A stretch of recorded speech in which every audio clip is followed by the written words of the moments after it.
नमस्कार दोस्तों, जय हिंद जय भारत। मेरा क्लासेस में आप सभी का एक बार फिर से स्वागत है। और वीडियो स्टार्ट करने से पहले आप सभी को आने वाली होली की हार्दिक हार्दिक शुभकामनाएं।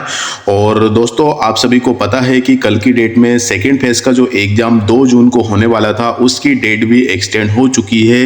जिस तरीके से फेज 1 का जो एग्जाम की जो डेट है एक्सटेंड हुई है, उसी तरीके से सेकेंड फेज का एग्जाम भी एक्सटेंड हो चुकी है। तो आज की वीडियो में हम आपको बताने वाले हैं कि फेज 1, 2 और 3 कब हो सकते हैं, ये एक्सपेक्टेड डेट है। तो इसके रिगार्डिंग आज की वीडियो में हम डिस्कशन करने वाले हैं। तो चलते हैं दोस्तों आगे की ओर। और आगे बढ़ने से पहले आपसे रिक्वेस्ट जरूर करना चाहेंगे, यदि आप हमारे चैनल पर नए हो तो प्लीज़ हमारे चैनल को जरूर सब्सक्राइब करना। तो हम चलते हैं आगे की ओर। तो दोस्तों, सबसे इंपॉर्टेंट बात तो यह है कि एमपी असिस्टेंट प्रोफेसर का जो एग्जाम है चारों तरफ से ऐसे विवाद में आ चुका है कि जिसकी कोई हद नहीं। और आयोग रूल्स रेगुलेशन एक्ट का कोई भी नियम पालन नहीं हो रहा है। बात कर रहे हैं हम कि 2022 में इसका नोटिफिकेशन आया था दोस्तों, 2023 में इसके फॉर्म भरा है और अभी भी मार्च 2024 कंप्लीट होने जा रहा है, लेकिन एग्जाम का कुछ भी अता पता नहीं। जिन्होंने भी एमपी असिस्टेंट प्रोफेसर का फॉर्म फिल किए हैं उनके माइंड में अभी बस एक ही क्वेश्चन चल रहा है कि एग्जाम कब होगा। और क्योंकि लगातार 2 बार डेट एक्सटेंड हो चुकी है और डेट एक्सटेंड होने का रीजन आपको सब पता है कि गेस्ट फैकल्टी को गवर्नमेंट ने 10 साल की छूट दी है, तो उनको 10 साल की छूट मिलना ही चाहिए। लेकिन पीएससी इसको मान नहीं रहा है। उनका कहना है कि नोटिफिकेशन ये हमारा पहले आया था और गवर्नमेंट ने ये बाद में बताया है, ऐसा नहीं होता है। इसके रिगार्डिंग जब पीएससी ने नहीं माना तो जो कैंडिडेट थे वो कोर्ट पहुंचे और कोर्ट पहुंचने के बाद कोर्ट ने भी उनको आदेश दिए हैं कि पीएससी को कि भैया सबको 10 साल की छूट मिलना चाहिए। पीएससी ने फिर नहीं माना और इसके अकॉर्डिंग रिव्यू फिर मांगा और रिव्यू को भी हाई कोर्ट ने खारिज कर दिया है। तो कुल मिलाकर बात करें कि गेस्ट फैकल्टी को जो 10 साल की छूट मिलने वाली थी वो अभी तक उनके लिए लिंक ओपन नहीं हुई है। लगभग 2-3 बार जो लिंक ओपन हुई है वो कोर्ट कैंडिडेट के लिए हुई है। अब उसमें ये भी नहीं बताया कि कौन से गेस्ट फैकल्टी है, उसके रिगार्डिंग कोई भी आयोग ने एक भी सूचना हमको नहीं दी है। और कोर्ट ने तो आदेश दिए भी दिए हैं कि जितने भी मध्य प्रदेश के अंदर 1500 लगभग गेस्ट फैकल्टी है उन सभी को सामान्य रूप से 10 वर्ष की छूट मिलना चाहिए। लेकिन पीएससी जो है कि बिल्कुल इसको नहीं मान रहा है। लेकिन दोस्तों, यदि तीनों फेज की एग्जाम की हम बात करें उससे पहले ही यदि पीएससी उनके लिए 10 साल के छूट के साथ विंडो ओपन कर देता है तो ये एमपी असिस्टेंट प्रोफेसर का जो एग्जाम है दोस्तों टाइम से हो जाएगा।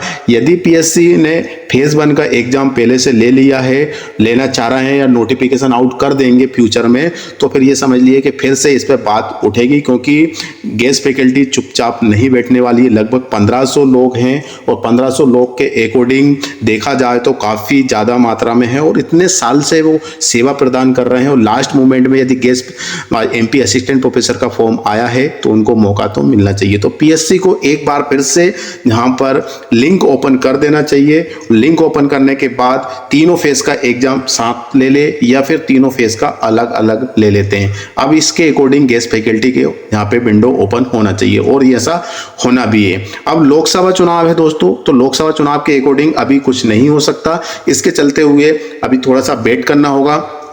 4 जून को इसका रिजल्ट आने वाला है लोकसभा चुनाव का। आचार संहिता ऑलरेडी लग चुकी है। तो फेज 1 की हम बात करें दोस्तों तो ऑलरेडी आप सभी को पता है कि फेज 2 का भी जो एग्जाम 2 जून को होने वाला था उसकी डेट भी एक्सटेंड हो चुकी है। फेज 1 की ऑलरेडी 2 टाइम्स यहाँ पर देखा जाए तो डेट एक्सटेंड हो चुकी है।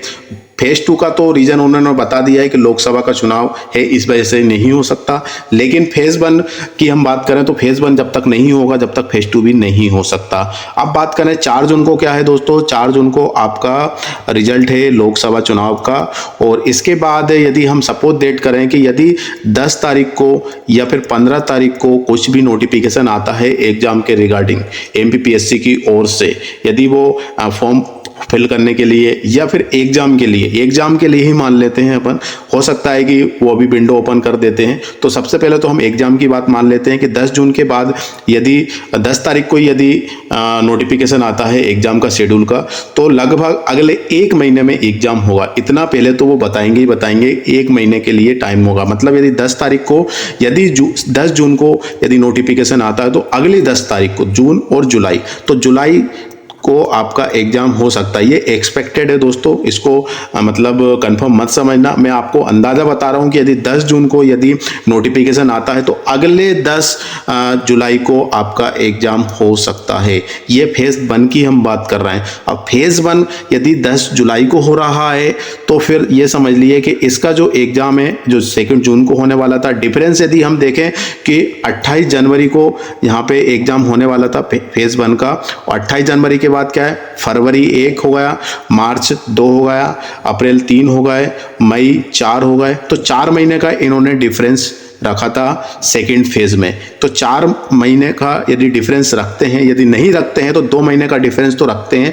तो जून जुलाई के बाद क्या आता है, अगस्त और सितंबर। तो सितंबर के महीने में ये एग्जाम हो सकता है, इससे आगे भी जा सकता है दोस्तों।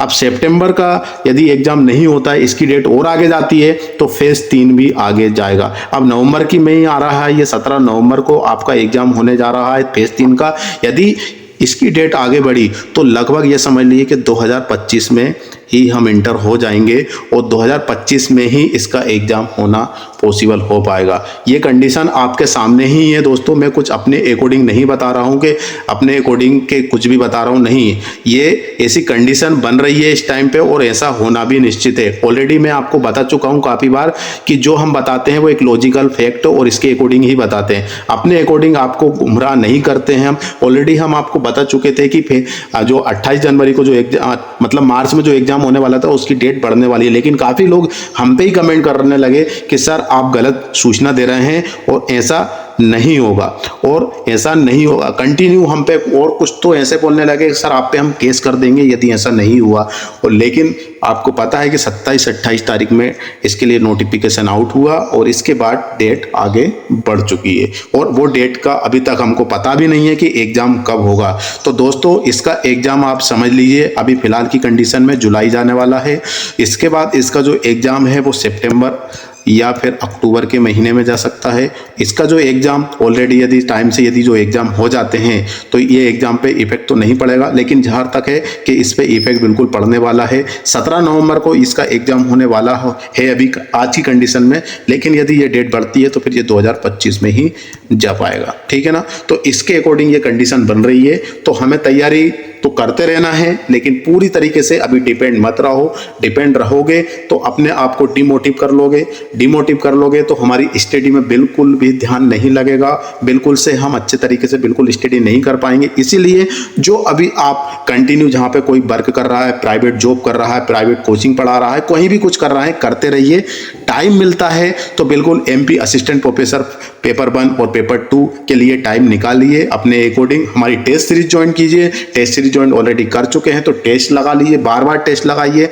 आप टेस्ट को 1 से अधिक बार लगा सकते हैं, नो इश्यू। और जो भी डाउट हो हमें कमेंट सेक्शन में ग्रुप बने हुए हैं अपने, उसमें तो आप नहीं पूछ सकते, लेकिन कमेंट सेक्शन में हमें पर्सनल SMS कॉल या SMS कर सकते हैं। तो दोस्तों अभी कंडीशन यही बन रही है और ये सब आपके सामने है, ये हमारे अकॉर्डिंग ही बता रहे हैं, लॉजिकल फैक्ट है और ऐसा होना भी है। तो दोस्तों आज के लिए बस इतना ही, फिर से मिलेंगे नए टॉपिक नए वीडियो के साथ। जब तक के लिए जय हिंद जय भारत।